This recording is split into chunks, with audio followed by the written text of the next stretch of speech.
తెలంగాణ రాష్ట్ర కేబినెట్ సమావేశం ఈ నెల 19న జరిగే అవకాశం ఉన్నట్లు తెలుస్తుంది.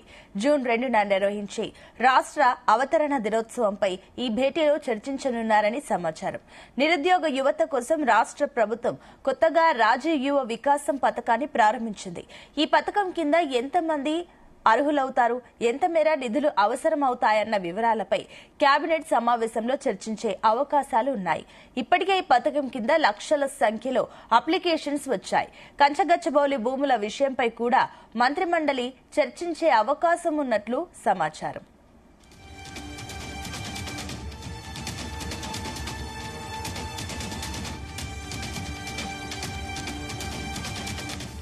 రైట్, ఇదే అంశానికి సంబంధించి మరిన్ని డీటెయిల్స్ మా కరెస్పాండెంట్ యాకేష్ అందిస్తారు. యాకేష్, ఏదైతే 19న తెలంగాణ కేబినెట్ సమావేశం జరగబోతున్నట్లు తెలుస్తుంది.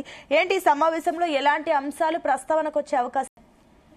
Good morning Sunitha. Telangana cabinet ఈ నెల 19వ తేదీన జరిగే అవకాశం కనిపిస్తా ఉంది. ఈ భేటీలో చాలా కీలకమైన అంశాల మీద కేబినెట్ చర్చించే అవకాశం కనిపిస్తా ఉంది. ప్రధానంగా జూన్ 2న తెలంగాణ రాష్ట్ర అవతరణ దినోత్సవం జరగనుంది. ఆ దినోత్సవానికి సంబంధించి ఈ భేటీలో చర్చించే అవకాశం కనిపిస్తా ఉంది. మరోపక్క ఇటు పెద్ద ఎత్తున కూడా నిరుద్యోగ యువత కోసం ప్రభుత్వం చేపట్టినటువంటి రాజీవ్ యువ వికాస్ పథకాన్ని కూడా ఆ రోజు నుంచి అమలు చేస్తామని సీఎం రేవంత్ రెడ్డి ప్రకటించినటువంటి నేపథ్యంలో ఆ పథకానికి సంబంధించి విధి విధానాల మీద కూడా చర్చించే అవకాశం ఉన్నట్లు తెలుస్తా ఉంది. దీంట్లో ప్రధానంగా ఈ పథకానికి సంబంధించి పెద్ద ఎత్తున కూడా తెలంగాణ రాష్ట్ర వ్యాప్తంగా దరఖాస్తుల స్వీకరణ చేశారు. ఆన్లైన్ ద్వారా పెట్టినటువంటి క్రమంలో దాదాపుగా 9 నుంచి 10 లక్షల మధ్యలో కూడా దరఖాస్తులు వచ్చినట్లు తెలుస్తా ఉంది. వీటన్నింటినీ కూడా క్రోడీకరించి ఎట్లా ముందుకు వెళ్ళాలి, రాజీవ్ యువ వికాస్ కింద పెట్టుకున్నటువంటి లబ్ధిదారులను ఎట్లా గుర్తించాలన్న అంశానికి సంబంధించి కూడా ప్రధానంగా కేబినెట్ లో చర్చించే అవకాశం కనిపిస్తా ఉంది. వీటితో పాటు అనేక అంశాలు, చాలా కీలకమైనటువంటి అంశాల మీద కూడా చర్చ జరిగే పరిస్థితి ఉన్నట్లు తెలుస్తా ఉంది. ఇప్పటికే కంచగచ్చిబౌలి భూముల విషయానికి సంబంధించి కూడా మంత్రి మండలిలో చర్చ జరిగే అవకాశం ఉంది. ఎందుకంటే కంచగచ్చబౌలి భూములకు సంబంధించి ప్రభుత్వం పెద్ద ఎత్తున కూడా 400 ఎకరాలను స్వాధీనం చేసుకోవాలని మొదట భావించినప్పటికీ కూడా అక్కడ వచ్చినటువంటి ఆందోళన నేపథ్యంలో సుప్రీంకోర్టు కూడా ఆంక్షలు విధించింది. దీంతో కొంత ఈ భూముల విషయంలో ప్రభుత్వం వెనుకకు తగ్గింది.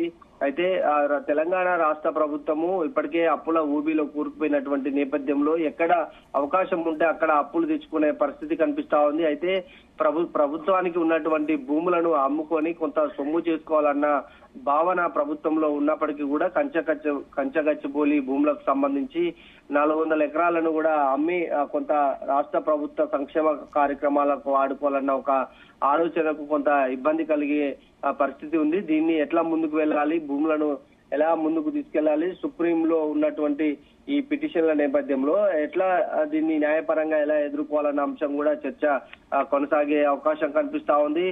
ప్రధానంగా ఈ అంశాలతో పాటు మరికొన్ని అంశాలు కూడా చర్చించే అవకాశం ఉంది. ఎందుకంటే రైతు బంధుకు సంబంధించి, అంటే రైతు భరోసాకు సంబంధించి కొంత పెండింగ్ కూడా రైతులకు ఉంది. దాదాపు 3.5 ఎకరాల లోపు ఉన్న రైతులకు మాత్రమే రైతు భరోసా పడింది, మిగతా రైతులకు పడలేదు. ఇది కొంత నిధుల కొరత కూడా ఉన్నటువంటి క్రమంలో దీన్ని కూడా ఎలా అధిగమించాలన్న అంశాన్ని కూడా చర్చించే అవకాశం ఉన్నట్లు తెలుస్తా ఉంది. ఈ అంశాలతో పాటు తెలంగాణలో సంక్షేమ పథకాలను ఎలా పరుగులు పెట్టాలి, ఇప్పటికే కొంత స్తబ్దుగా ఆ పథకాలు కొనసాగుతున్నాయన్న ఒక అభిప్రాయం ప్రజల్లో ఉంది. దీన్ని ఎలా ముందుకు తీసుకెళ్లాలి, అనేక సంక్షేమ పథకాల్లో కూడా ఎలాంటి పురోగతిని సాధించాలి. ఇప్పటికే ప్రభుత్వం ఏర్పడి 1.5 సంవత్సరాల అవుతుంది. ఈ క్రమంలో ఇంకా తెలంగాణ రాష్ట్ర ఆవిర్భావం నుంచి కూడా ప్రజలకు ఏం చెప్పబోతున్నాము, భవిష్యత్తులో జరిగేటువంటి సంక్షేమ కార్యక్రమాలను ఎలా వివరించబోతున్నాము, ఇప్పటికే తెలంగాణ రాష్ట్రము ముందుకు కొన్ని పథకాలు తీసుకెళ్తున్నటువంటి నేపథ్యంలో వాటిలో సాధించిన విజయాలను కూడా ప్రజలకు వివరించాలనేది ఈ కేబినెట్ సమావేశంలో చర్చించి రాష్ట్ర అవతరణ రోజు, అంటే జూన్ 2వ తారీఖున కూడా ప్రజలకు ప్రభుత్వం చెప్పబోతోంది.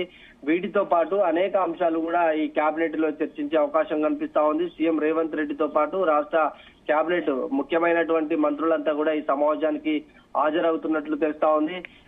దీనికి తర్వాత కూడా ఒక ప్రకటన బ్రీఫ్ చేసే అవకాశం అయితే మనకు కనిపిస్తా ఉంది. అయితే ప్రధానంగా మనం చూసుకుంటే రాష్ట్ర ప్రభుత్వం సంక్షేమ పథకాలకు సంబంధించి ప్రజలకు ఒక క్లారిటీ ఇచ్చే అవకాశం అయితే మనకు కేబినెట్ సమావేశంలో కనిపించే అవకాశం ఉంది Sunitha. Right Yakesh, thank you.